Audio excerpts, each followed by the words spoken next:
আসসালামু আলাইকুম এভরিওয়ান, কেমন আছেন সবাই? আশা করছি সবাই ভালো আছেন। আলহামদুলিল্লাহ আমরাও ভালো আছি। সেদিন গিয়েছিলাম সুবাস্তু নজরবেলি শপিং কমপ্লেক্সে। এখানে অপরূপা জুয়েলারির গ্র্যান্ড ওপেনিং ছিল, নতুন দোকান এটা। সেদিনই ফার্স্ট ওপেনিং ছিল। আর শুনেছি এখানে আখি আসবে। সেটা আমি আখির একটা ভিডিওতেই দেখেছি যে আখি আসবে। তো ভাবলাম আমার বাসা থেকে যেহেতু খুবই কাছে, আমার জন্য সুবিধা হবে। তো সেজন্য আমিও চলে গেলাম।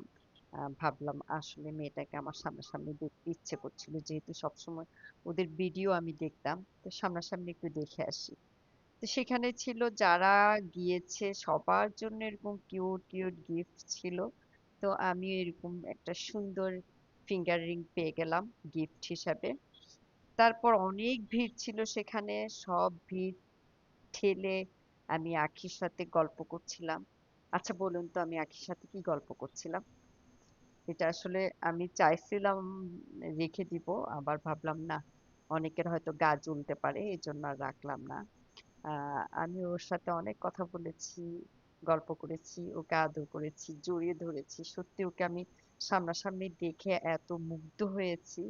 এত কিউট মেয়েটা, আর এত মিশুক, আমার ভীষণ ভালো লেগেছে। তো আমি ওকে বলেছিলাম ঠিক আছে, আমি তোমার ছেলেকে দেখার জন্য একদিন তোমাদের বাসায় যাব। ও আমাকে খুব করে বলছিল যে আন্টি বাসায় আসবেন। তো দুটো ছবি তুললাম, সেগুলোও শেয়ার করে দিলাম। আশা করছি আপনাদের কাছে ভালো লাগবে।